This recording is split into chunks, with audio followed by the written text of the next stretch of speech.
event, but also realizing many are still hurting, and it just seems like in the downtown area, a mixed bag of not much happened or a heck of a lot. So I wanted to acknowledge, clearly that we've had two serious hurricanes here in the last 2 weeks. This workshop we originally planned 3 months ago. And we picked the date October 17th, 3 months ago. Reserved the church, not knowing that a church might be an appropriate venue for this kind of time.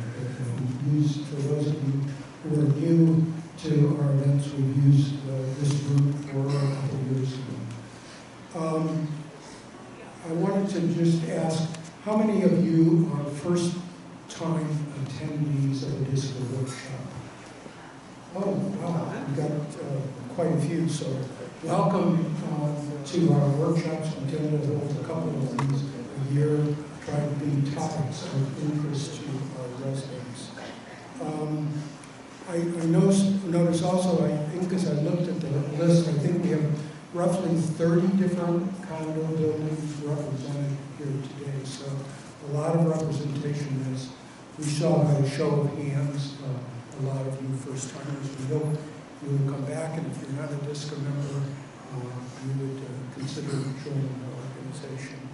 A couple of housekeeping things. Would you make sure your phones are off, and would you try and be quiet? Our PA system isn't the best in the world. Our goal today is to impart some informative information. And our format is, we've got a great moderator. We're going to go around and take questions toward the end. We've got question cards. And if you hold your questions to the end, I think it's going to be what we'd like to follow. The Downtown Sarasota Condo Association, we're about 13,000 people at this point. In the coming 6-7 years, we're probably going to add, with everything stays in course, another 3,000. So over 20% of the city's entire population in less than 2 square miles. One of the important things today is Steve Cover, Director of Planning, will be introduced in a bit. He's going to be talking about our Downtown Sarasota master plan, so we look forward to some interesting information about that. I want to extend a warm welcome to our Mayor, Mayor Albert. Thank you for being here. We appreciate it. We know how crazy busy you have been over the course of the last week, speaking with the President and all. And I don't know if Vice Mayor is here. I don't see her.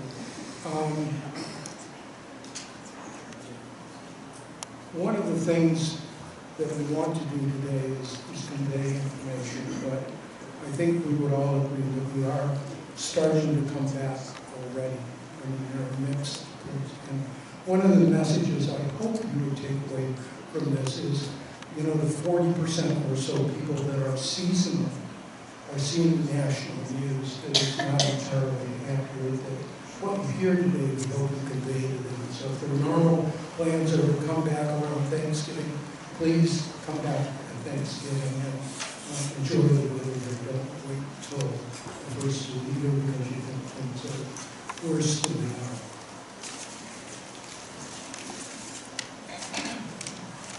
The other thing I want to do is recognize our Platinum Associates.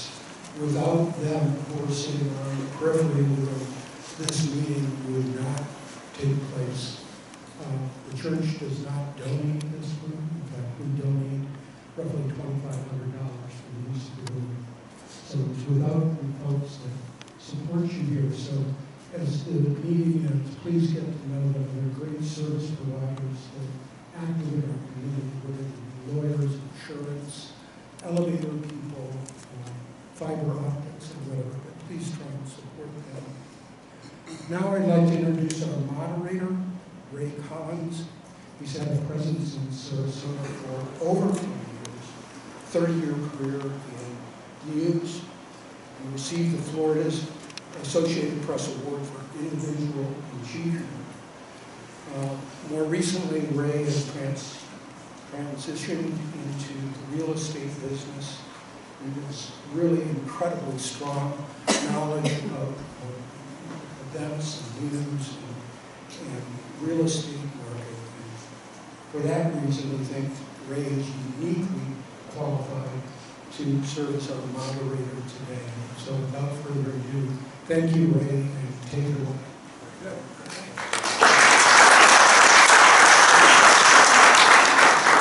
Thank you, David. Great to be here. I am a downtown condo owner as well, so I'm here for a number of reasons, besides being a realtor.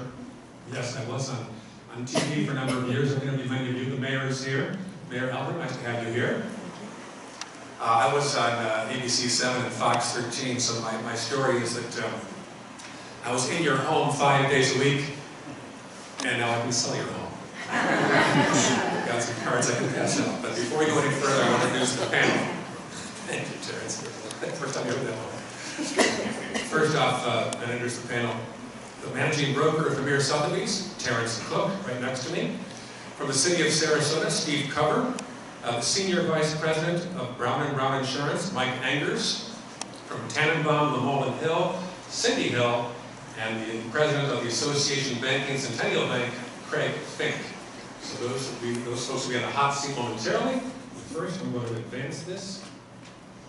That's one.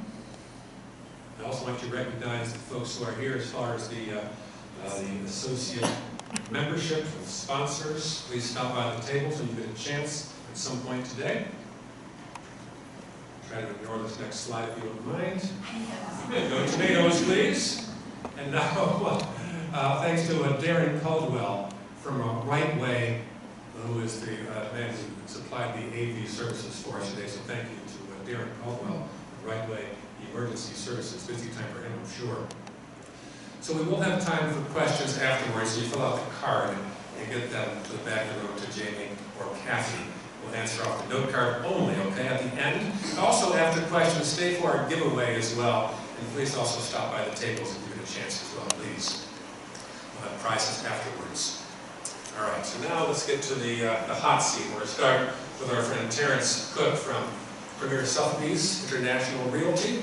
I'll advance to your questions here. All right, I'll lob you a softball. And first off, to ask you, can you give us an overview of what has changed in the real estate market since last week? Just kidding. For example, then we'll talk about the health of the room next. We'll start with this. Or maybe we should start with the big issue on the table right now. Being a newsman, I'll start with this. How do you see recent storms, such as Helene and Milton, affecting Sarasota? More specifically, the downtown Sarasota condo market? Maybe 15 seconds. Good afternoon, everybody. A pleasure to be here today. It's interesting, you know, I know we all went through the storms, obviously, but what's interesting that I know is that the general public has very short-term memory. We've been talking about two storms, Helene and Milton. But if you remember, there was a third, Debbie. And that was only the first week in August. I know as a community, we're going to bounce back very quickly. We're cleaning up very quickly. I don't think it's going to have a huge effect. I saw this afternoon that the Anna Maria Oyster Bar on the Bridge Street Pier is already reopened with a limited menu. But this community is going to come together and bounce back. The cleanup is in progress, and I see improvements every day. Okay, you just keep that short. How about an overview of what has changed? Changes in buyers. What are folks looking for? Why downtown versus the Barrier Islands? Find the question. The Lakewood Ranch. Take it and run with it, Terrence. Sure. A lot of things have changed in the past year in the market. As I was preparing for this, you know, I look at it, inventory's increased, and if you look at either the entire Sarasota County or the City of Sarasota, available inventory is up probably about between 35 and 40%. With that, days on market for properties is also up about the same amount. So basic economics, when supply is up, something has to change. And so we do have downward pressure on pricing. A lot of the people that we work with that are selling their properties, and this hasn't changed in forever, their home is worth, you know, X plus, whereas the buyer thinks, no, it's not quite where it is. So we continue to have that, but I mean, increasing inventory with increasing days on the market, yes, we're going to have downward pressure on pricing. So if you are in a position to put your home in the market, just keep that in mind. What was the next part, Nick? The buyers, how they changed? Yeah, how the buyers changed. So historically, Sarasota, we've catered to a lot of retirees, but over the years, that's changed. Especially with a lot more people working remotely. We're getting young professionals, you know, maybe in their mid-40s that are coming in. We're getting a lot more families that are coming in. You look at downtown, I've lived in Sarasota for 30 plus years now. And I remember when I first got here, there wasn't much going on downtown. That's changed. That's changed a lot. There's things to do.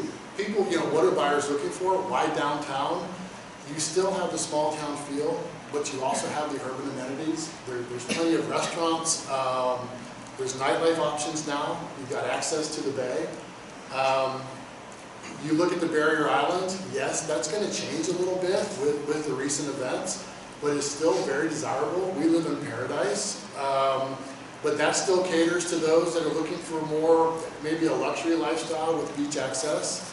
And then if we move out to Lakewood Ranch, you know, I manage an office in Lakewood Ranch, downtown, and along Boat Key. And some of my Lakewood Ranch advisors are saying, you know, oh, this is a great time to come to Lakewood Ranch because it's further inland, it's newer buildings. I live out in that area, and yes, we also had issues, but not nearly as bad. What was the last part, Greg? I'm going to ask you a curveball. Sure. To paraphrase Winston Churchill, in every crisis is opportunity. Opportunities in real estate, perhaps, for buyers right now. What do you think? So we've had some phone calls, which was expected, of people saying, you know, hey, I'm looking for something I can pick up, something that's a great deal. We currently have properties that are on the market, and we have sellers saying to us, you know, what should I do? So I think the biggest thing to do is pause right now. Let's take a little time to reflect, and then you have some choices.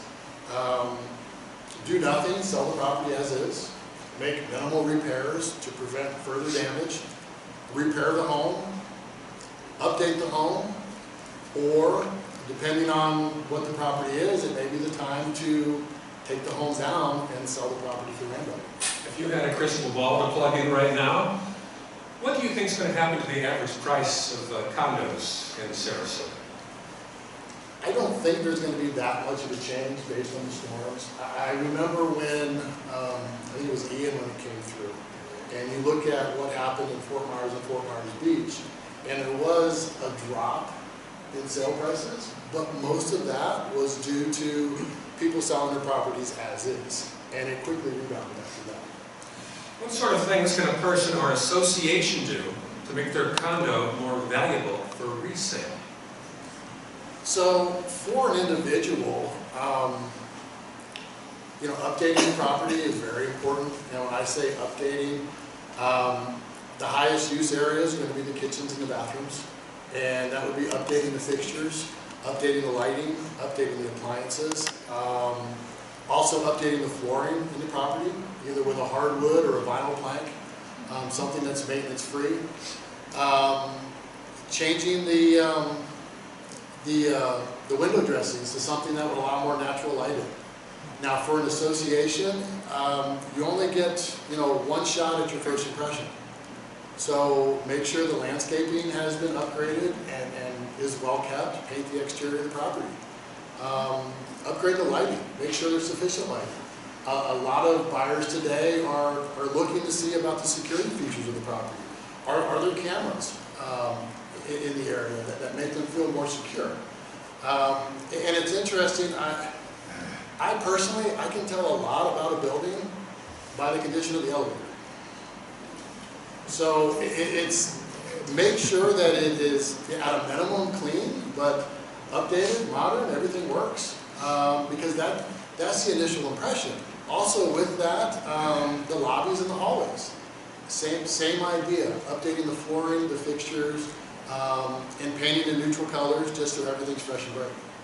Over 1,500 luxury apartments have come to market or are under construction. How can condos compete with these rentals that are now coming in?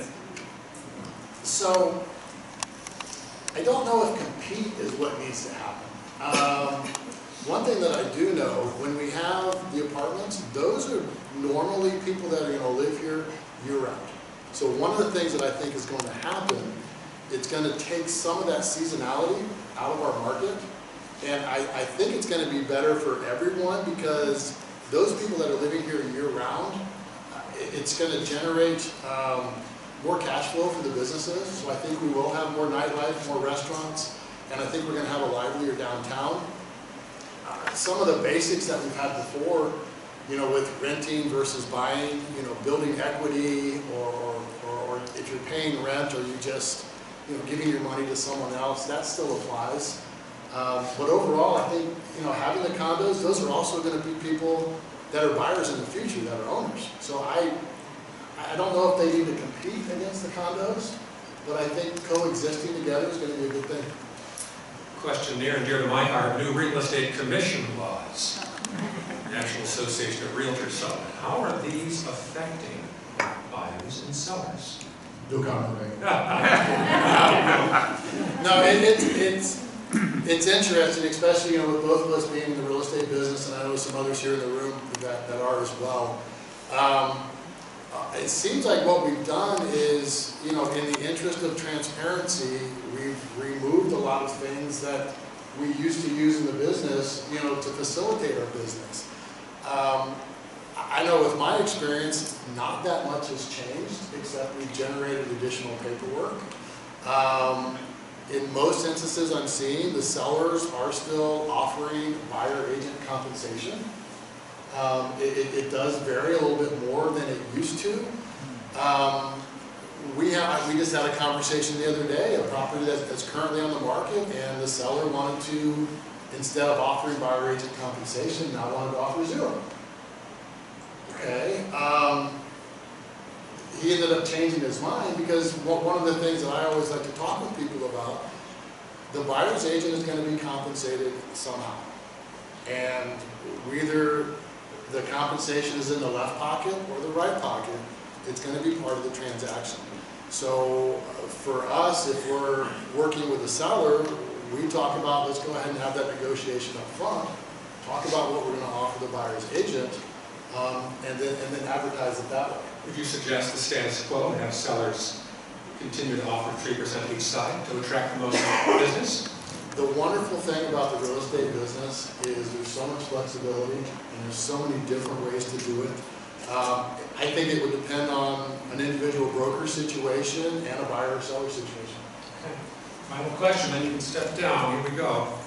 What are potential buyers thinking or considering about when they are buying a downtown condo as an investment? So they're going to be looking at what's going on in the market. I mean, is it an appreciating market? Is now a good time to buy?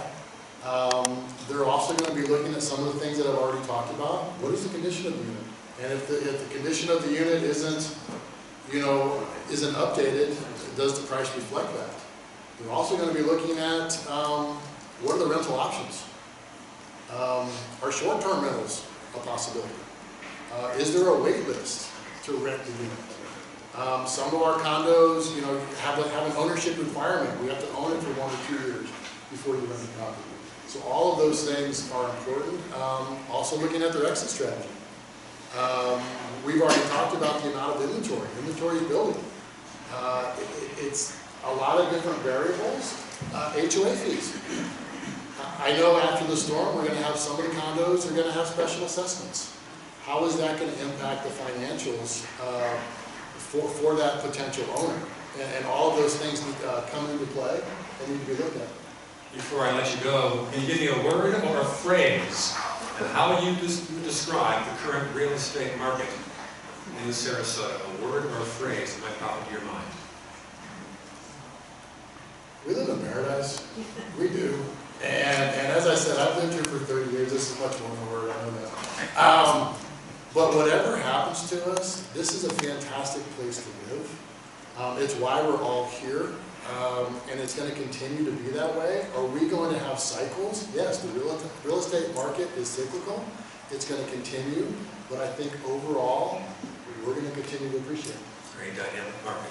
Okay, thank you, Terrence. Thank you. Stephen Cover, Planning Director for the City of Sarasota. We only have 12 questions for you, Stephen, so make yourself. Last month, the City Commission approved a recommendation to update the Downtown Master Plan, which was developed nearly 25 years ago. Could you briefly explain what the Downtown Master Plan is and what it does, briefly? Yeah, that's a good question. You know, the downtown plan really does act as a guide and provides the direction as to where the city's going to be going into the future. And I know when I first got here about 7.5 years ago, I noticed some really good things and some things that we could truly work on in the downtown area. And this is an opportunity to build on what we've accomplished, but at the same time, really go in some new directions for the downtown in the future. You know, obviously there are matters that relate to land use and zoning, and those, we're going to be taking a fresh look at that. But I think a downtown plan should do a lot more than that. We need to look at our streets, our sidewalks, how people circulate around the city, not just as pedestrians, but also, we introduced the trolley, I guess, about 3 years ago now, and it's been tremendously successful. But there are other opportunities in transportation as well. I think, I don't know if there are any architects in the audience, I think we can do better with the design of our buildings and architecture downtown. And there's some opportunities that I think maybe we've overlooked in the past that really I think could make a big difference, and that is, for example, Bayfront Park, where Marina Jack is, and Bayfront Park. It's a giant parking lot. It's in a prime location in the city, and it's a giant parking lot. I think we can do a lot more with it and make it truly a spectacular space and a place that people will gather rather than just park. So, there's some tremendous opportunities with this. Today actually is the last day to apply to be on our ad hoc committee. So you've got 5 minutes to submit your application. But anyway, it's a great opportunity for the city to take a fresh look at what we're doing and where we want to go in the future. How will an updated plan actually help residents, do you think? How it will help residents, I think it'll give them a clearer understanding of where we're going downtown. Like I said, I think we can make major improvements in terms of how people maneuver around the city. Our sidewalks in a lot of areas are really narrow. We could do a lot better than that. For example, I know we had a national hotel chain come into our city and proposed a project on Fruitville Road. And at the entrance of their hotel was a 3-foot sidewalk all along the entire frontage. We can't be doing that, and I'll never forget when South said, we can't approve this. This is just not, it's just not a good proposal. And they said, well, okay, we'll go back and redesign it. Well, we never saw them again. And it's good, because if that had been constructed on Fruitville Road, it would have been awful. Will residents have an opportunity to take part as the plan is developed and drafted? I think you mentioned the committee already. Is there anything else? Yeah, absolutely, the ad hoc committee, but there are going to be a whole series of public outreach components to this. This is not a short-term effort. This is going to take years, and we want to make sure we do it right and get a lot of public input before we ultimately go before the commission with the final product. How do you see the recent storms, such as Helene and Milton, affecting the city planning process, including the master plan? Yeah, it really is kind of a wake-up call for a lot of us. We need to take a fresh look at what we're doing. Obviously, there's a lot of cleanup and a lot of repairs, that need to be done. But I think this isn't a fluke incident. This is going to happen again sometime in the future, and we really need to maybe reassess what we're doing and how we're doing things, and coming up with different proposals to make us more resilient to the major weather impacts that we've seen in the last 3 weeks. So storms as a wake-up call, as a paradigm shift moment for planning. That's correct. Absolutely. All right, let's take a look at 1260 Palm, what's called Obsidian, across from the hotel, across the parking garage on Palm. Long term, what effect would an updated downtown master plan have on this type of project? And for those of you that aren't familiar with the project, you can touch on that as well, Steve. Yeah, just a kind of a brief comment on 1260. The developer and development team found some loopholes in our zoning code, and they tried to take advantage of that. And so we jumped on it right away and actually fixed those loopholes, put them before the commission, and they approved those. And one of the big loopholes is the distance between floors. You know, you won't see another project like that again coming to the city.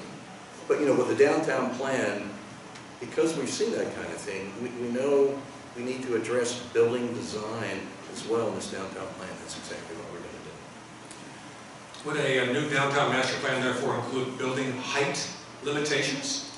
Yeah, always a popular topic, and you know, certainly that will be looked at. But keep in mind, height can't be reduced. You know, there are laws, state laws in place that will prevent height from being reduced. But at the same time, you know, I don't think there's going to be really much of a change in terms of greater height in the city. I do want to say one thing. This is really important. We have a piece of legislation that's going to be coming through the city, and it's called in order to protect historic buildings throughout the downtown area, it's transfer development rights, which will give opportunities for people who own historic properties to not only save them and preserve them, but be able to sell the development potential from their site to another property in the downtown area. So I think you know, that is going to be a really big plus for those who love a lot of our historic buildings and the character of Main Street. But, you know, the purpose of this is to protect those buildings and really preserve what the Main Street that we have today. The city also has an economic development strategic plan. What is this, and why is it important? It's incredibly important. You know, when I first started here, we really didn't have an economic development office that we needed here at the city.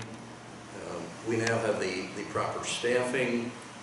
We are focusing on the entire city, not just in certain geographic areas.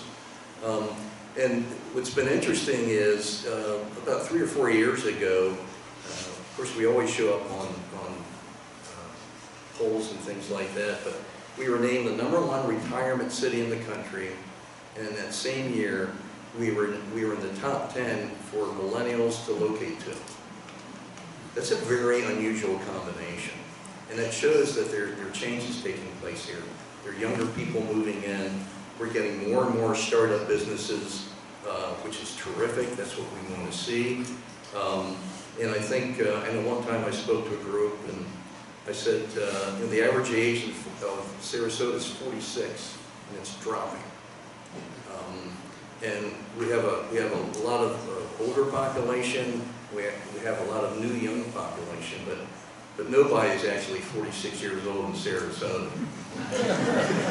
And the audience laughed, and there was this lady in the back who said, "I'm 46." So, but anyway, the city's really changing from an economic development standpoint, and we want to take advantage of that and make the city blossom even more. Are the consultants weighing in on the question about a new performing arts center importance? And I've got a follow-up question about that after you answer the first one. Yeah, I think I know what your follow-up question is. I don't know how many of you have seen the first proposal for the new performing arts center that's being proposed right at the right at the intersection of 10th and 41. The city brought on one of the greatest architects in the world, Renzo Piano, and if you saw what they presented, you understand why they're one of the greatest architects in the world. It really was a spectacular presentation. It really kind of gives you a different perspective of, once again, where the city's going and the opportunity that we have to. So the recent storms have those who think they should just stay with the Van Wezel, the storms might suggest otherwise, that Van Wezel's closed until January 1st. Serious damage there. How have the storms affected the dialogue or the plans about the future of Van Wezel? Well, I think historically the Van Wezel's been virtually untouched, you know, and everybody was kind of going down the path of, okay, well, it's fine, nothing's happened, and we don't have to worry about anything. Well, after this last storm, you talk about an impact. I mean, you know, I think everybody recognizes it's sitting out there pretty exposed, and this storm took advantage of its location. Tremendous damage. I hope it does open up January 1st, because there are a lot of repairs that have to be done. And then you have to reassess, okay, are we going to keep going through this and having to repair in ways, or are we going to repurpose it in some way in the future?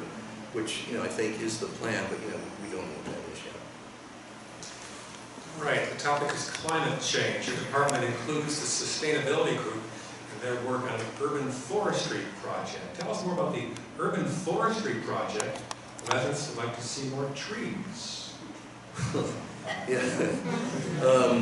I'll say this, part of this urban forest project was to do an inventory of our current tree cover, our tree count, and that's about half gone now, so, after this last storm. So anyway, you know, that's one component of it. Obviously, we're looking to plant more trees, especially downtown. Downtown needs more tree cover, more shade trees. You know, that will be a component of our downtown plan. But like I said previously, you know, we can keep going down this path of rebuilding and hoping it never will happen again. But we have to take a fresh look at what we're doing. You know, we won't be starting that immediately, because there's a lot of things we have to do to kind of bring things back to normal.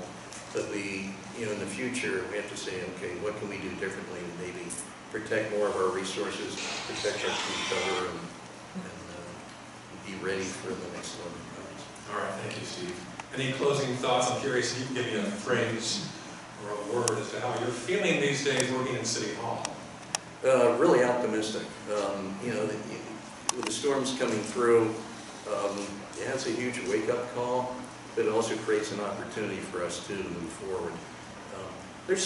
What I think is so interesting is I never really ever thought of living in Florida, but I came down here 7.5 years ago. And you visit other cities in the area and around Florida, the energy here is just so different. I mean, it's alive, it's fun, it's electric. The performing arts are incredible, and we just want to build on that. And it seems like every year it just gets better and better, and we want to keep that momentum going. So. Well said, thank you. All right, Mike Edgar, Senior Vice President of Brown & Brown Insurance. Well, what are the latest changes in the insurance marketplace, my friend? We don't have that much time. I'm trying to finish my sentence. Yeah, we were definitely getting ourselves in a better spot. 2023, I've been doing condos for 30 years. I was born and raised on CSK. Never had I seen 2022, 2023 was horrific. We all got hit in the gut, whether you're a business owner, a condo owner, or a homeowner. I'm used to 75, and I was taking a hit. So we were just starting to see some relief. I was just starting to give some nice news to some of my clients, which was a good change of pace. And then, the storms have happened. So we're sifting through that right now. Some of the carriers were closed, some of them are starting to open back up right now. They are definitely going to be rethinking their position. I read an article this morning or yesterday when I can't keep track anymore.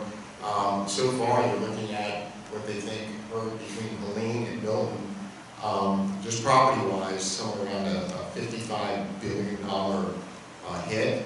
I saw a little article on Progressive, just one auto dealer, and it looks like they're somewhere close to 60 million in losses. So, I mean, it stretches so many different things. So, it's definitely changed the landscape, but just like the real estate market, ebbs and flows.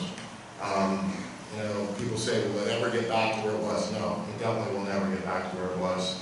The new norm, we live in paradise, as everyone says up here. We definitely are paying the price for it, and unfortunately it's going to start going in the other direction.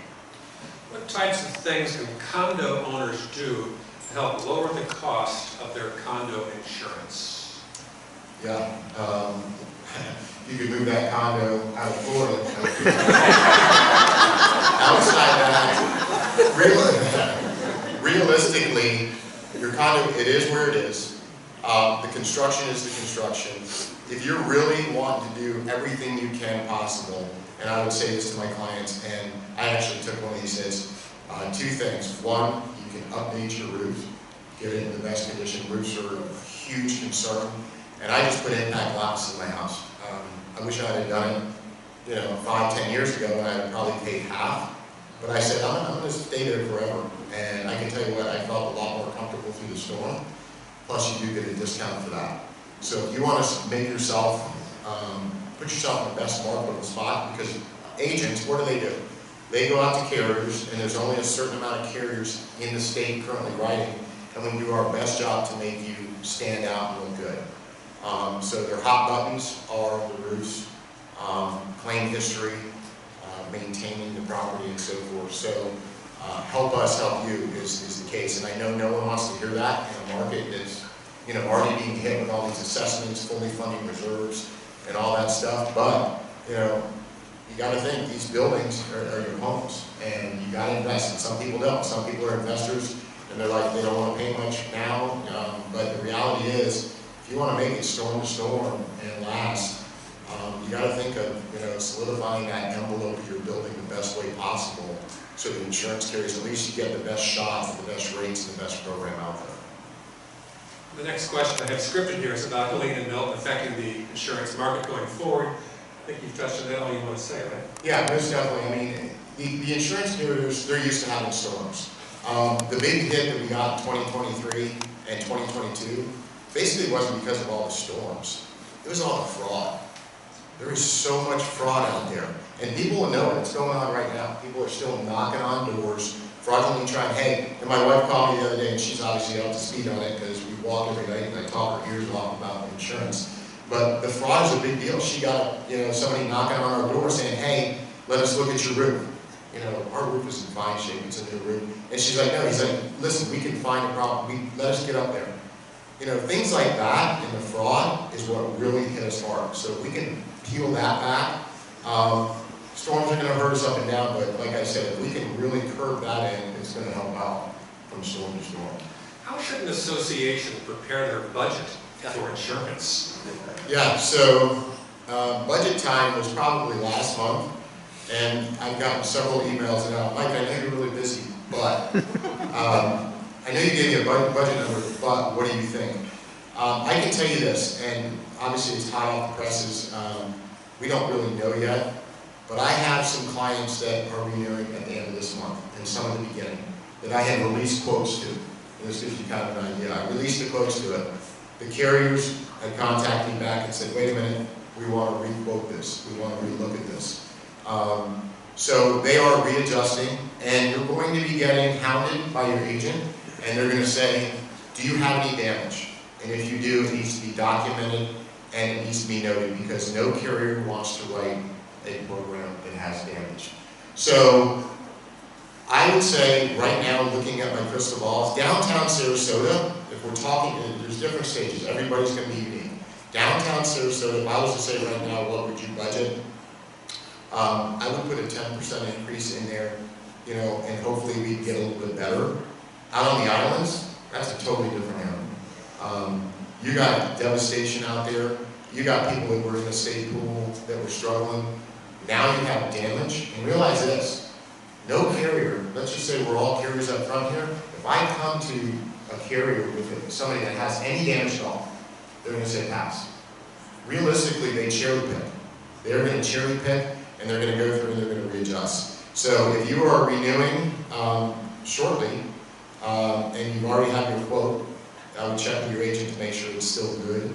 But I think that the big agencies like Citizens and people are talking about FEMA, because FEMA, we had two big storms, obviously. Helene, flood, mostly flood. Milton, wind, and a little bit of flood. Federal is all the flood. Maximum they can take is 18% right now. I think if they're ever going to change that, it's going to take them a couple of years to get around to that, so I think we're okay there.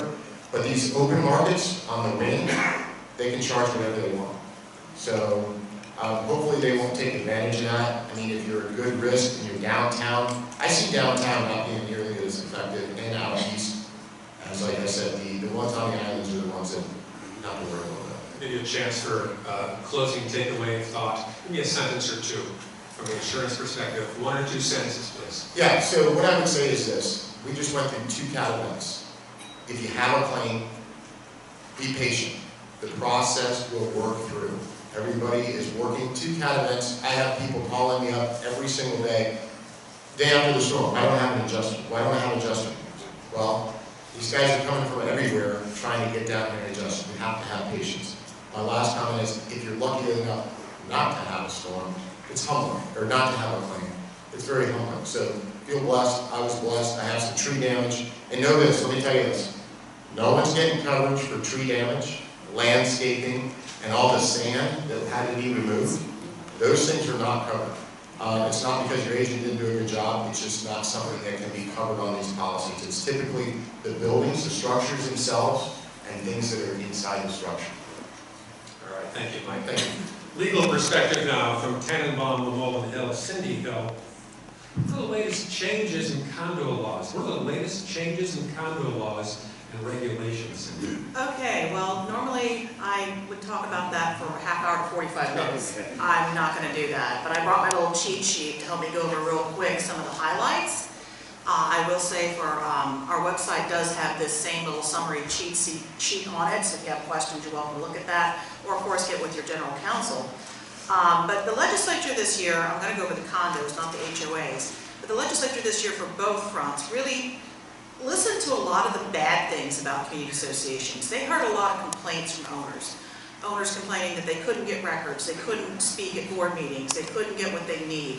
So the legislature heard a lot of bad stories, not so much the good stories apparently. So a lot of this legislation is aimed at fixing a problem that really was, they got an over-exaggerated version of it. So I would say to a certain extent there's some good news in that some clarification and better systems for owners to get information, but there's also some really onerous provisions that were implemented that are discouraging people from wanting to serve on boards.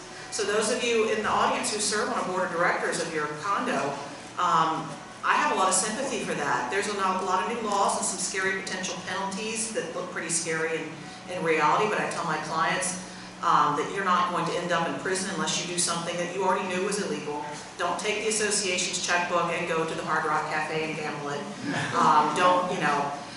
Don't decide that you really dislike that person who keeps complaining at the meetings and you're going to hit them with your car. Don't do the things that you know you already can't do and you're not going to be arrested and criminalized.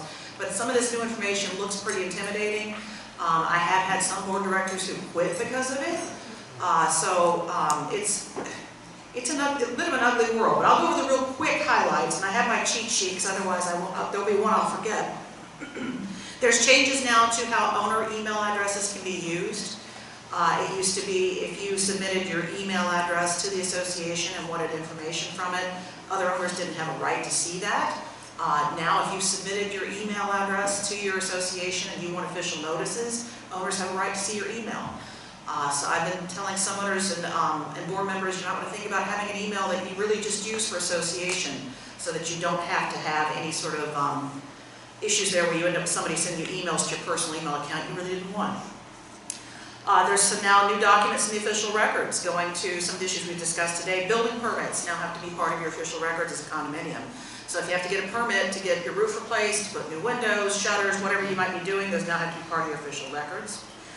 This is a big one. Condo associations are now required to organize their records and put them in a manner which owners can actually review them without being, for instance, the old school handed 5 boxes in a room and told have fun with that. There's a real emphasis both for HOAs and condos to make documents organized in a manner in which owners can see them, can find what they need, and to get them on websites. This is a bit of a burden for some associations to get these documents on websites, but the good news is once you do, when an owner requests to see a document, you can say it's on the website, and you're done. One of the things condos have to do, though, that HOAs don't have to do now, is when you get an owner request for documents, you have to give them a checklist showing what you provided and what you didn't provide based on what they asked for. There is the Department of Business and Professional Regulation has a division of condominiums, timeshares, and mobile homes, which has a form for that list on the website. So you can look for that if your association doesn't have it. Again, I'm just giving the quick updates here. Let's see. Oh, this is a big one, financial reporting. To the extent, there's a statutory threshold based on your budget for your condominium as to what level of financial reporting they have to give every year. Some have to do a full audit, some can do prepared financial statements. Each is going to be dependent on where you're at. Formerly, you were allowed to waive that requirement if the owners approved it and do a lesser form of financial reporting. Now the statute says you can only do that every other year. I bring that up because some of the budgeting for these requirements for audits in particular can be quite expensive, so be aware of that. If you're a smaller condominium now, it used to be if you had over 150 units, you had to have a website. Now if you are 25 or more units, you're going to have a website, starting a year from January 1. So January 1, 2026, you're going to need to have a website. They substantially changed board meetings to where owners now have an opportunity. They have to have an opportunity at least 4 times a year where you have an agenda on your board meeting notice that says owner comments. So no longer, to the extent that you had owner comments at the end of the meeting, you now have to have an agenda item at least 4 times a year that allows owner comments. I'm not quite sure what the legislature thought they were accomplishing there, but that's the requirement they've imposed. And now owners have a right, and I'm going to read right from the statute here, not only to ask about agenda items at the meeting, but the right to ask questions relating to reports on the status of construction and repair projects, the status of revenues and expenditures during the current fiscal year, and other issues affecting the condominium. I don't even know why they bothered to put details when they put that last one there. It's going to be open floor for owners to ask questions, which is a very good thing when you have projects and issues before the board that owners have questions and want information and want to have a dialogue. It is not going to be so good if you have a very large condominium where people might ask a lot of questions and make the meetings very long. There are some mechanisms you can work with your council to try to put some limitations on that so people aren't at 3-hour meetings. It's also going to be frustrated if any of you have that handful or maybe 1 or 2 owners who will just keep talking and asking questions if you don't put some guardrails on them. Because they enjoy that attention. So something to keep in mind there.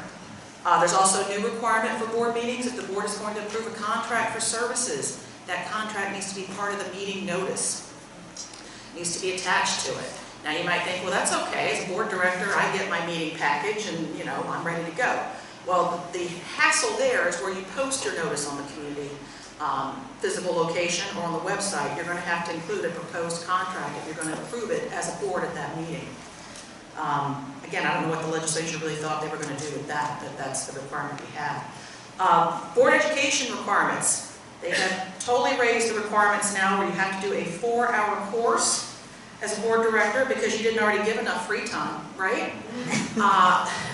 And I can say this, people have been asking about where can we get this course. The Department of Business and Professional Regulation, I mentioned before, their Division of Condominiums, Timeshares, and Mobile Homes, has a free course that they offer on the web, which you can take and get your credit. Other vendors and our office as well are putting together getting credit for these courses as well. So you're going to have plenty of opportunity to get the education you need, but you're going to have to do it. And it used to be, previously, you could take a course, it wasn't 4 hours before, now it's a 4-hour course. You could take a course or you could just sign a statement saying you read your documents, you know the statute. Now you have to do both. Homework, great, right?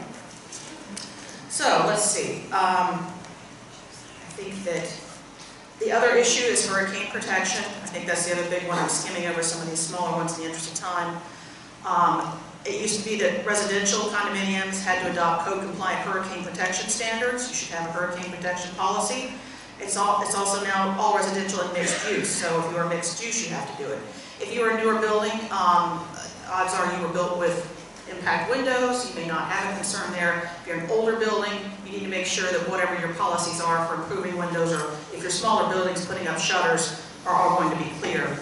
And as for shutters, if you are an older building that has shutters, the statute now requires the association to pay for the removal and replacement of those shutters and their hardware, so to speak, if they're doing maintenance to the building. This has been huge for some of my smaller condos, villa condos. They had not budgeted for that, so when they're painting, now it's their responsibility to take down the shutters and put them back. Probably not a big issue for those newer condominiums. Let's see. Yeah, I would say other than there, I'm not going to go over some of the new kind of scary looking criminal laws. I'm going to stick with, if you're acting in good faith and you're not using the association's money, you're going to be fine. You're not going to end up in prison. Don't let the hype scare you. Okay, plug in the crystal ball now, Cindy. How will the changes in laws and regulations affect condo values? Well, these changes are not like when we had the milestone and SIRS, the structural integrity reserve studies imposed on condos, where all of a sudden everyone had to go out there and get a study and start saving reserves and budgeting for that. That has been and continues to be a really big financial hit on associations. There's not something in this new legislation, that's the good news, that does that. But I can see, particularly now that we've had the 2 storms, these hurricane protections are going to be important, and the new standards for that. You're going to want to, if you don't already have a very new building that's got strong hurricane protections, you're going to want to be looking into that. And for the handful of you that do have villa styles that are HOAs, you now have to have specific policy requirements for that, including garage doors and roofs. So I think that the hurricane protections, I think, are going to be a big value, and Mike had already said as much, candidly, but I think that's where the new law. And then I also see a problem with board volunteers. I'll just bring that up again. Board volunteers are volunteering their time to do work for a condo or homeowner association. And some of these new laws and some of these impositions have been placed, and the new education requirement, you might lose some volunteers. And I think that has to be huge. You've got to have good volunteers to have a well-run community. You really do. And that's not something necessarily that a buyer is going to see, but if you don't have good volunteers running the community, along with management, of course, they're by default probably going to see it. Final question for you, might sound familiar. What can condo owners and associates do to help increase the value of their condos, given these new changes? Well, I think that's pretty much a similar answer, that you do want to have hurricane protections. I'm going to echo Mike again here. I think also it wouldn't hurt to try to remind, or have some of your friends remind other owners in the building that board members are volunteers. They are not getting paid the big bucks. They are not running the starship. They are literally volunteers trying to make sure that what's being done is done properly, and that, courtesy, professionalism, it will go a long way to help everyone in the community recognizing that. All right. Thank you for all your answers. Very informative. Thank you, Cindy. All right, Craig Fink is the president, Association Banking, Centennial Bank. Craig, what are the latest requirements for condo owners and associations, such as reserve funding and the like? Yeah, well, thank you for the Downtown Sarasota Condo Group for having me out today to talk about this. As Cindy said, there haven't really been a lot of recent updates to the changes that went through post-Surfside and the requirements that are put on associations, but I think what's happening is that that pull that's always been there between association boards and their members, members want the assessments to stay low, board members are looking at the requirements they have and what they have to do to keep buildings safe. And I'm hopeful that going forward, it'll be an easier conversation, that owners will realize that low assessments are not necessarily always the most important thing, and that they start looking more at what the association is doing to responsibly fund their budget, properly budget, and to make sure that they're not only funding for those regular maintenance things that they need to fund for, but they're also taking a look at those reserve items, they're planning for the future. And one of the things we've seen, and I'm sure Mike has seen this as well, is a lot of associations even that did great planning and had good money away and assessing properly to their owners, they're getting hit over these insurance assessments. They're getting told, well, sure, your roof should last another 20 years, but the insurance company says you have to replace it now. So what's your choice? You either replace it now and get insurance, or you don't replace it and you don't get insurance. So, the forethought that associations boards need to have to ensure that they're budgeting properly, I think is really important. The other thing that came out in some of the legislation that I think people are starting to realize is that fiduciary responsibility component. It used to be really easy for boards to say, well, as a group, we've all decided we're just not going to pay for that. And we're going to kick the can down the road, decide that we don't want to put money aside for that item. It's too far down the road. None of us are going to be here when the roof has to be replaced, so let's just not pay for it. And those fiduciary responsibility requirements, I think, put a little more onus on boards to think more about that globally, rather than just how it's necessarily going to affect their budget. So I think that's kind of important to think about. And then, some of the other things that have changed, which, are really kind of common sense things, unfortunately, that had to be legislated. We love when the legislature decides to legislate common sense. Funding for those future capital items, requiring reserve studies, requiring SERS for those condos that are more than 3 stories. There's always been a need for associations to, the general responsibility of a condo is the maintenance and upkeep of the building, right? So when you think about now the fact that they have to start putting money aside to actually pay to fix those things down the road, it shouldn't be surprising that that's part of their responsibility. The fact that the legislature has decided that they need to not allow associations to waive that is probably a good thing, but as we all know, they probably shouldn't have been waiving it to begin with. Other little things, associations can no longer have debit cards. They were never really a good idea to begin with, but now they're statutorily not allowed. And from a board standpoint, and the financial requirements that are put on associations, I just think that I'm hopeful.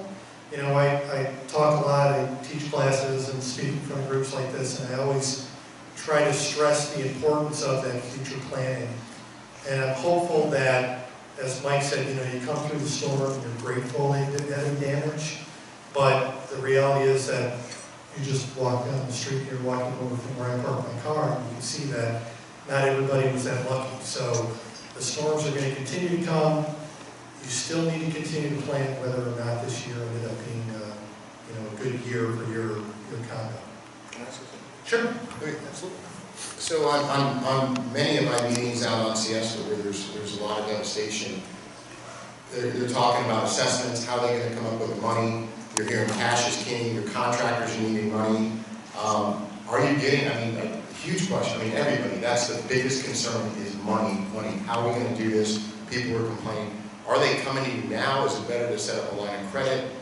How is that happening through your side? I think that's... Oh, is that a question? I'm sorry. I didn't read the question.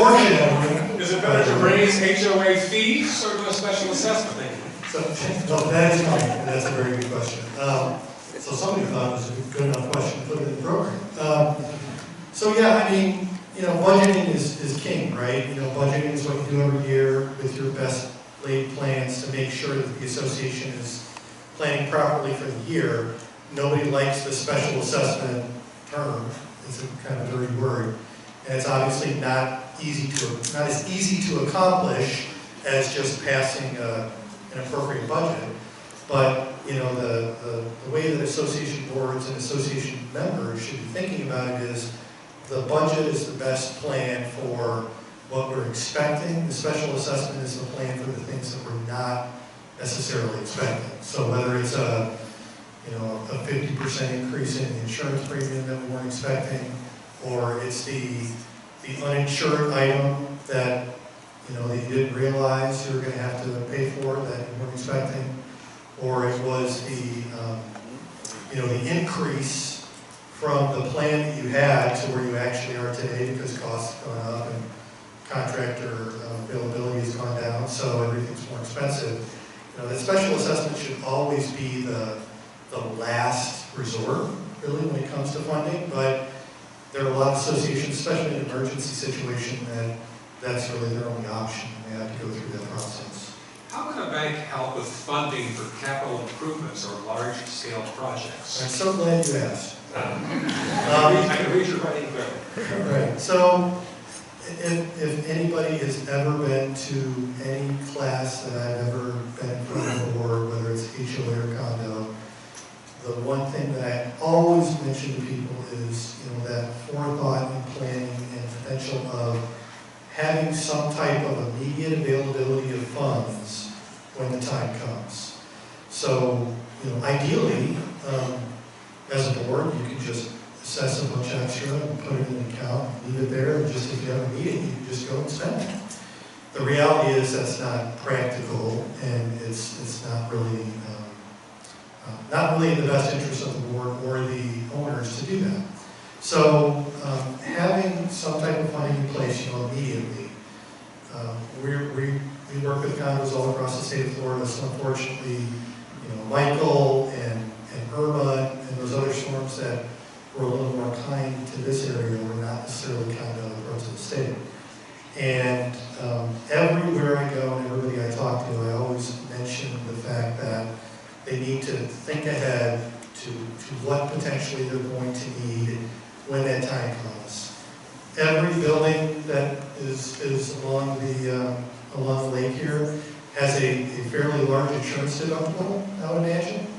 And when the time comes and there's damage, the first thing you're going to have to do is try to come up with that money. And it could involve going to the owners and saying, we've got this $5 million deductible, so divide that by 100 units. If everybody could write a check by the end of the week, that would be great, because we need to pay bills.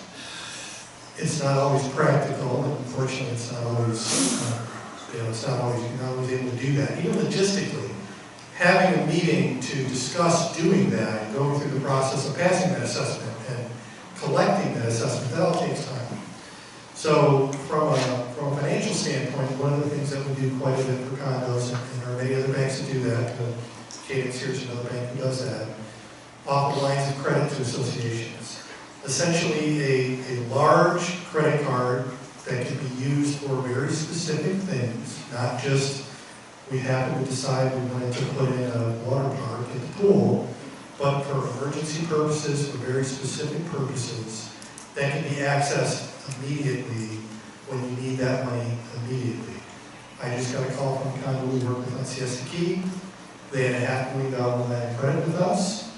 They need it all immediately because they have remediation, and Right Wave is a contractor that's sponsored here today is their remediation contractor. They needed the $500,000 immediately. It was in their account the next day. They also said, and by the way, we're probably going to need about $500,000 more. Well, we can give them what we have today. We can start on that process of increasing that line that they have pretty quickly. When the storm comes and you're sitting back trying to determine how you're going to pay for things, that really isn't the time to say, well, maybe we should try to find a bank that we can work with and see if we can create a relationship so they can help us.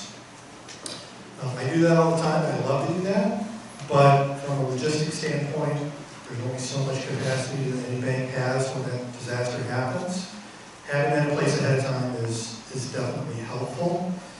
The costs to put that in place are relatively minor relative to the amount of funds that you can have available immediately, and it gives you the ability to, it gives you time, right? You can pay the contractors, you can start the process, you can get things dried out, you can start things, start the process along. You can sign that contract with that contractor while you're trying to figure out how are we going to assess the owners. Are we going to do it over the next 6 months or 12 months, or are we going to need more money? How much is it going to cost? It gives you time. It's almost like an extra insurance policy. I've never had an owner or association come to me and say, "We're so glad we decided not to get that line of credit. It saved us, a little bit of money at the beginning that we didn't have to spend, and thank God we didn't spend that money." Usually it's, why didn't we do this 6 months ago when you told us we should do it? So talk to the bank you work with, ask them about whether they have the ability to do this for you, and get it done. Because it can really help you. And if you don't need it, that's the best feeling in the world. But if you do need it, you'll be glad to have it. All right, thank you, Craig. Got your questions now. Here we go for questions. You can keep your answers brief. I've got plenty of questions. First one to the broker. Are real estate agents prepared to counsel buyers regarding the non-mandatory reserves, or SRs, and the financials of condominium associations? Excellent question, thank you. Just like any profession, be it a doctor or an attorney, there's going to be some that specialize in different areas. And if that is an area of concern that you have, you need to find an agent that is versed in those topics. Okay, Stephen, why do you want to turn down, okay, I'll pre-read these. Why do you want to turn downtown into Party City? Destroy the livability of the downtown residents. There's a follow-up. Well, I don't. I'm not sure where that's coming from, but no intention of turning downtown into Party City. We want it to be a thriving downtown with a lot of different things going on, but certainly not another Bourbon Street. So no intentions of doing that. Probably challenging when people buy downtown and don't want downtown ambience. Why do you push for primary use outdoor and rooftop bars by right, despite numerous residents' objections? It's kind of related to the previous question, I think. In terms of, what's interesting, we passed, gosh, it was about 6 or 7 months ago, an update on the rules and regulations for bars, restaurants, and nightclubs. And what we heard from everybody eventually did get approved by the commission. And we heard a lot of, it's going to turn downtown into Bourbon Street. There are going to be all these applications for rooftop bars and this and that. Since that time, we've received 0 applications. So, and I think that really says a lot. Over time, it's interesting. Lucia Panico, who's head of development services, really over the last 3 or 4 years, we've had some really interesting proposals. And one of them was actually a very popular restaurant near the Opera House. They wanted to take the parking lot in the back of their building and turn it into more outdoor dining and actually have an outdoor bar there. It was a spectacular proposal, but the current rules and regulations didn't allow it. And so, anyway, we wanted to provide opportunities for that to happen, but certainly not to take over the city or downtown. And like I said, we've had 0 applications since that zoning text amendment was approved. Next question involved insurance, and Mike had some verbiage in there that I wasn't as familiar with as you are, so you had a chance to digest the question that was written for you. Yeah. Can you just rephrase it and answer, please? Yeah, so this person probably saw the special on 60 Minutes or 2020, how to know if a desk adjuster changes the claim estimates from what was submitted by the field adjuster. Because the way the adjusting situation sets up is you have all these adjusters go on site, they write the reports up, and then they give it to the carrier's desk adjuster. He then reviews it and then submits it and okays it and claim check or not. There was a story that some people were changing those, carriers were changing those. I saw it. I'm sure a lot of you all did. I've been doing this 30 years. I've never had that issue, but if that issue comes up, that's where you reach out to your agent on the association side. These were homes, but on the association side, and they will fight to make sure that the policy pays out the way it's intended to. So it was painful to watch that, 60 Minutes or 2020, I don't know which one it was, and you feel bad because it gives a stain on the industry, but I can tell you that wouldn't happen to any of my clients, that's for sure. Okay, we have a legal question that I gave you 10 seconds to digest. Sorry, I've gotten it multiple times. Please clarify the difference between signing a contract that needs to be board approved and shared before and during meetings and hiring a contractor based on a bid, such as someone to come out and do something dry out and clean out. No time for board meeting, but not an emergency. 1 foot of water in common areas still. Okay, so there's several different questions here. First of all, the questioner is asking about the new provision I mentioned, where if you have a board meeting, you are obligated now to attach the contract that you may be approving, and this would include a bid as well. Basically what it includes is any sort of decision the board's going to make to spend money by authorizing a vendor to take action. So, but that's different from what we're talking about, water in the building, emergencies, so hold that thought. So, generally now for board meetings, let's say your building has no damage, you don't have any urgent issues, you don't have any water in the building. If you were, for instance, going to hire a new landscaping company That landscaping contract should be part of your board meeting notice, so that when you approve the contract at the meeting, you duly notice what you're required to do in the Condominium Act. There is a separate provision of the Condominium Act for emergencies. And that provision defines emergencies when the governor declares an emergency for an area. Generally, there's a couple other exceptions, but generally that's the case. The governor declared a state of emergency, I think, for almost the entire state, based on the last few weeks. While that state of emergency is effective, there are emergency powers in the statute. And one of them is that boards can make decisions without noticing in the manner that they normally would. Now, I'm not giving anyone in this room general advice that this means you need to run out and start getting things done as a board without having meetings. That's not what I'm saying. But if you have a legitimate emergency, it sounds like, you know, a foot of water would certainly be a legitimate emergency, or even just getting mitigation folks out to your property if you have damage. Those are going to be the type of decisions that can fall under that statute. As a final note, I will say the scuttlebutt I've heard back from the lawyers that are more involved with the Tallahassee legislation folks is that this new notice requirement is something that the legislature didn't really think through in terms of posting, that they thought more was, you know, would help owners be involved, and they have picked up on the fact that this has turned out to be a burden and are apparently planning to take away that requirement.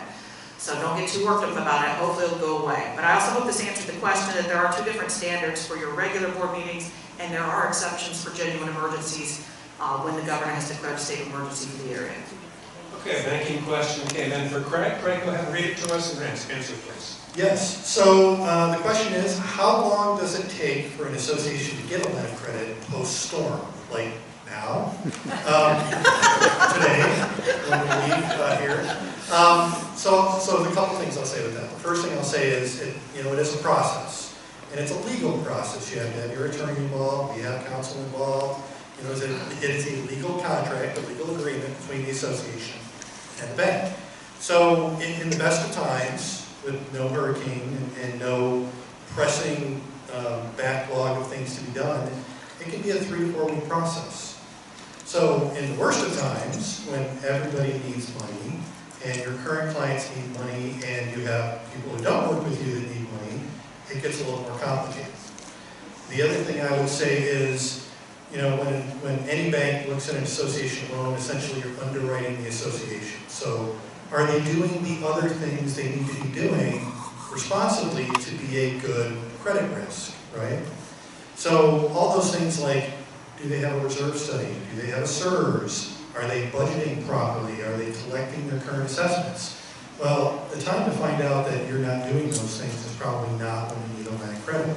So if you start talking to your bank beforehand, and they go through these things with you and say, you know, these things may be a problem at some point to do this, you can start that process and start working through those things to be a better credit risk for the bank, so that you can have a better ability to get that line in place when you need it. The worst thing that I have to do is go to an association that needs money today and tell them, I would love to help you, but because you haven't been doing the things all along that you need to be doing, I don't have the ability to do that. So I would say definitely earlier the better.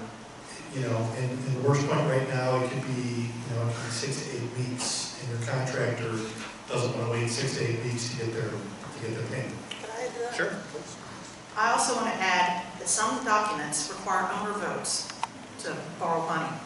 So if you have that in your documents and you have to go through that process, you've got another hurdle in your way. And you might want to think about amending your documents to some level to get rid of that. So just another thing to think about. It's not necessarily a guarantee that the board alone can take out a loan. Okay, a real estate question now for Terrence. I'm glad you're sitting down. With the number of condos and apartments either currently under construction or approved for construction, will Sarasota be overdeveloped, leading to a real estate bust? And by the way, you're now serving wine. No wine needed. You know, I think there's still plenty of space and room in Sarasota for the condos and the apartments. I do think it needs to be done, thank you, correctly with the City of Sarasota, with the planning, and make sure it fits with what, you know, the current citizens want. I do remember, you know, was it 04, 05 when, you know, the number of cranes that were in the air. And everybody was concerned then that it was too much, but yet here we are. And I think the city is quite livable, and I think it will continue to be that way. Thank you for that. All right, Steve, to give a vision for downtown Sarasota, what it will look like in 20 years. Wow, that's a better question than the last one about 20 years from now, I think you're going to have a more vibrant city, not party city, but a more vibrant city.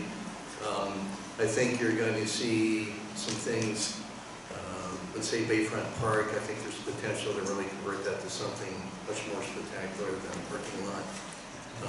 I think you're going to see transportation improve. I think people will want to live in downtown Sarasota more than ever, just because it's going to, like I said, it just keeps getting better and better. You know, people spotted Sarasota as the place to be. It's going to continue to be that way. But with the direction that we're going, we want it to be growth that is compatible with how the city expands in the future. And I think the potential is still great. I know when I first got here, there were numerous places where I go, oh my. You know, that's, you know, like when I first got here, I got a tour of the parking lot at the Van Wezel. And here's 53 acres of city-owned land. It's a parking lot facing the bay. The Van Wezel, the loading dock faces the bay. It's the most beautiful loading dock in the country. And I said, we can do something more here. And now we have the Bay project underway. The first phase is spectacular. There's more coming.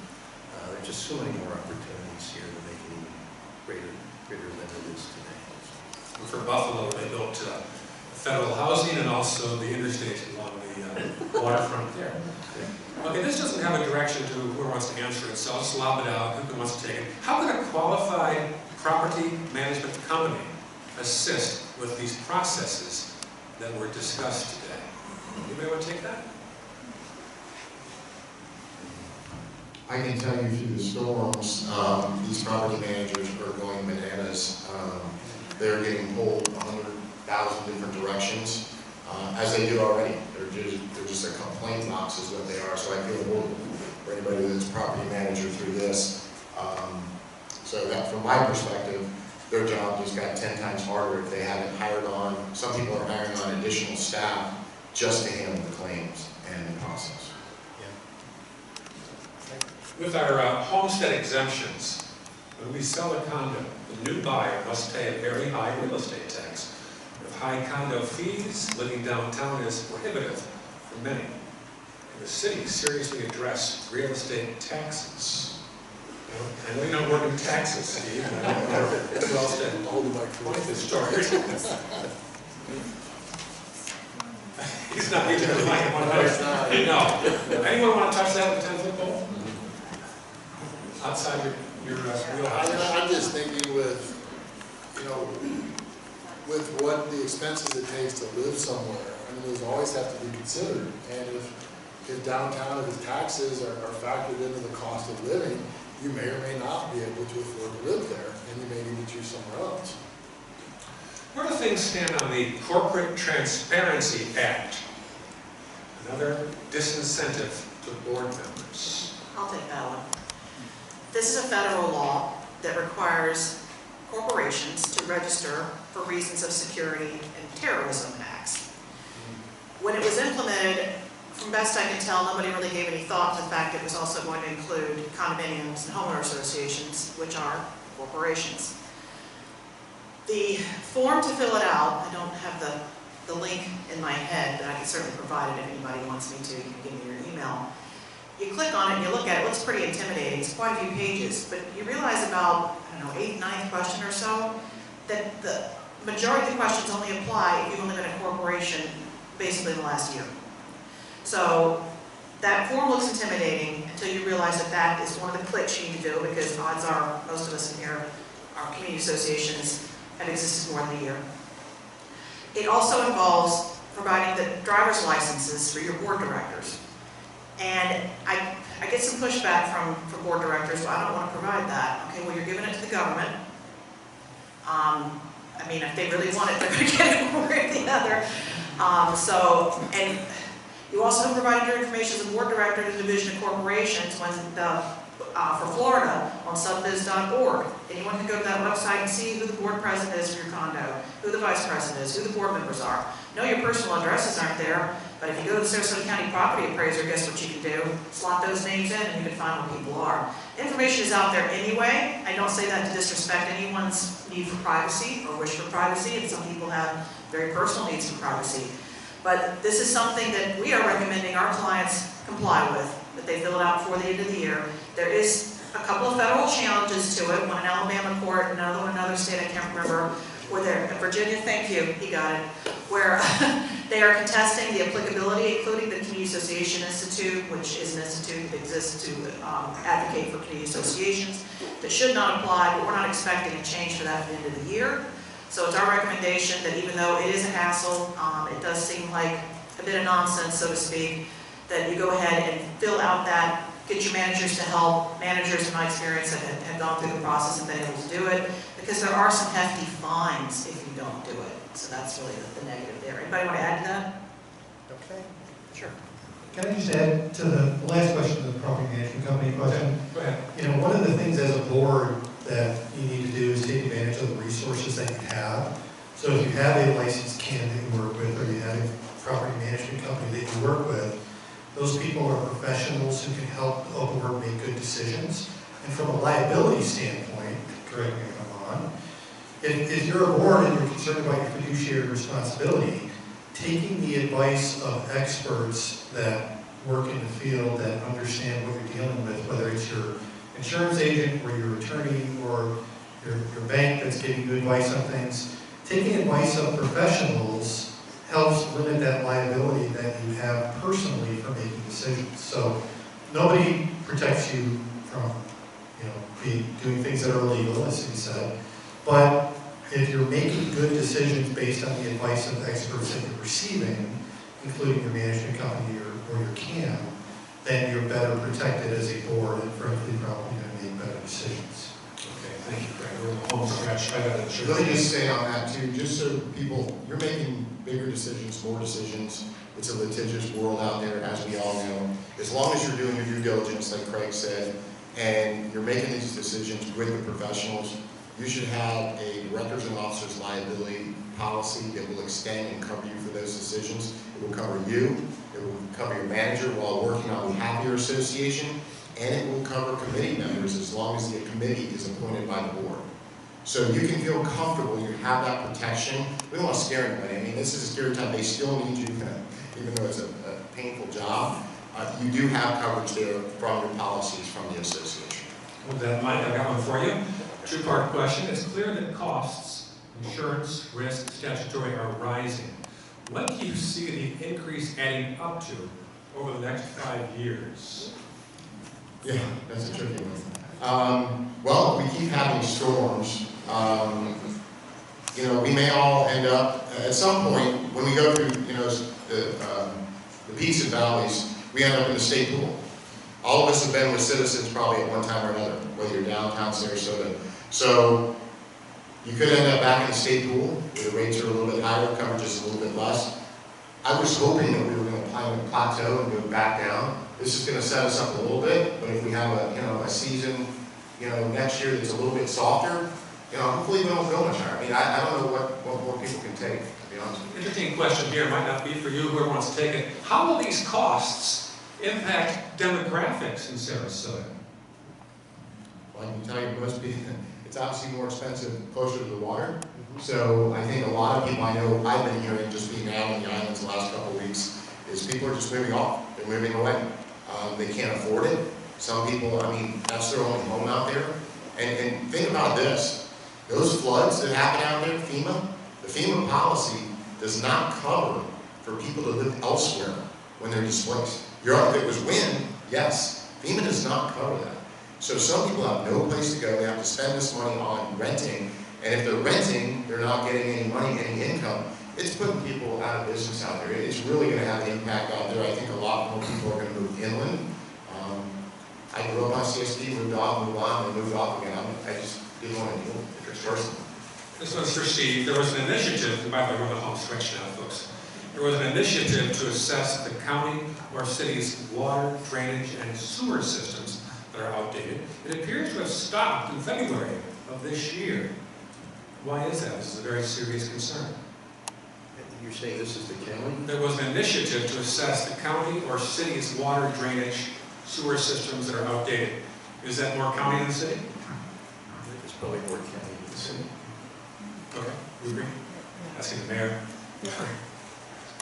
We already have an assessment in place for We the have an assessment in infrastructure. place. Yeah, Yeah. yeah, we already have an $300 assessment in million. place, so I don't know. Well, then, Mike, what's the plan for bridge repairs? Will roads downtown be widened for the influx of residents? Traffic is around there. Two questions there. Easy ones. Yeah, bridge repairs, of course, the one that probably impacted us the most was the little Ringling Bridge that goes over to St. Armand's. At one point, one part of it was cut off just because there was some compromising infrastructure. The other part was assessed and evaluated okay. The bridge is actually opening up now. This is going to be a long haul for the city after these two storms. I mean, I can't emphasize that enough. Obviously, our infrastructure was impacted. We're having continuous water main breaks throughout the city because of this storm. And our utilities department is just doing an incredible job addressing those, fixing those. Obviously, sometimes when you fix one, it might affect some others. It's going to take a while, but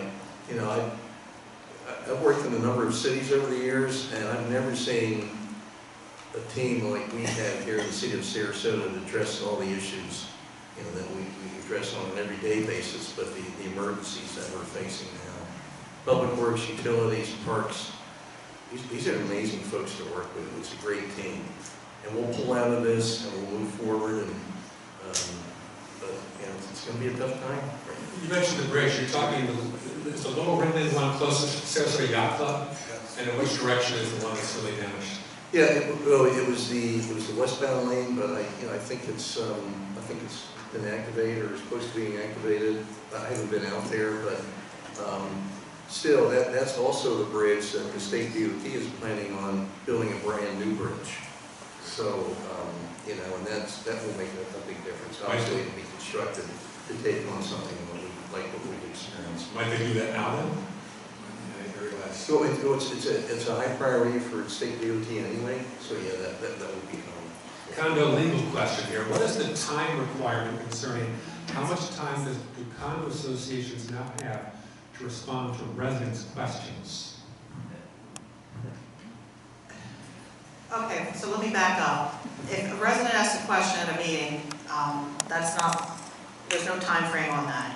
Someone can ask a question, you can say, thank you for your opinion, we don't know, we'll get back to you, how do you want to handle that?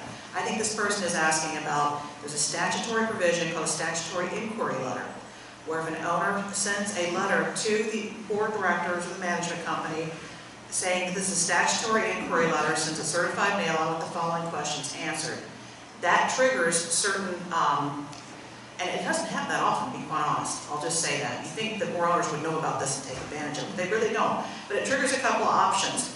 One of which is that the board has an obligation to answer the letter. Absolutely, they have to answer it.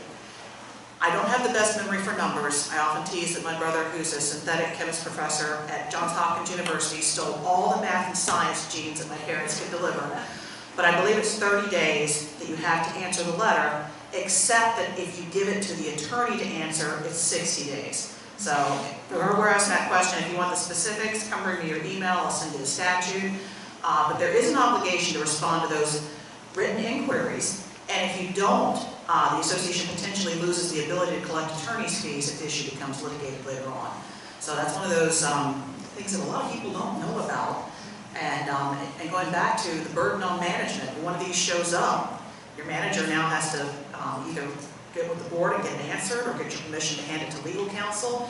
And I want to go ahead and put in a shameless plug for management on this. Don't ask your management to be your lawyer. It is not fair, it is not right, they are not licensed to do it, they can get in trouble for doing it. Do recognize the burdens on management, and when something is the lawyer's job, please do send it to the lawyer. Shameless plug for myself and management, but honestly, this is the right thing to do. What if an association is not filing a claim for damages? Does it have to be disclosed to the insurance carrier? Mike? I don't know, Mike. No, if it's under the deductible, no, you don't have to, and I request that you don't, because you don't want it under loss history. So, you know, the hurricane deductible is much bigger than the flood deductible, so I have a lot of people right now in assessment mode. So I want them to assess the property. If we're getting close to that deductible, then let's have that conversation, because that stays with you for 5 years, your claim history. So you put that claim in, it's on there for 5 years. So I think you talk to your agent about it. I mean, if you're way over the deductible, you file a claim. If you're close, then you talk about it. You know, one of those things where if you kick them, they're going to kick you a little harder later. You know, my son had an accident, and next thing you know, the auto was not too good.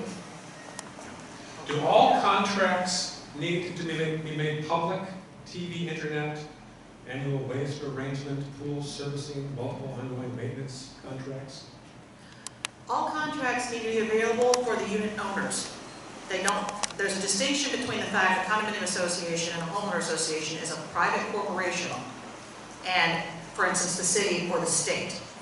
What the city or the state has is available to the public generally. I'm not talking about contracts necessarily, I'm not going to speak to that, but it's for the public. When you have a condominium association or homeowner association, that is actually a private corporation where the unit owners have a right to see it.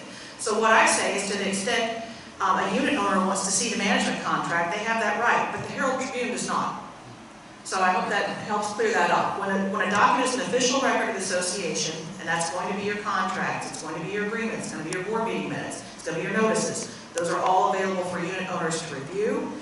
The exceptions are going to be if you have an ongoing lawsuit on some issue, litigation counsel will advise the board as to what might be protected for lawsuit purposes.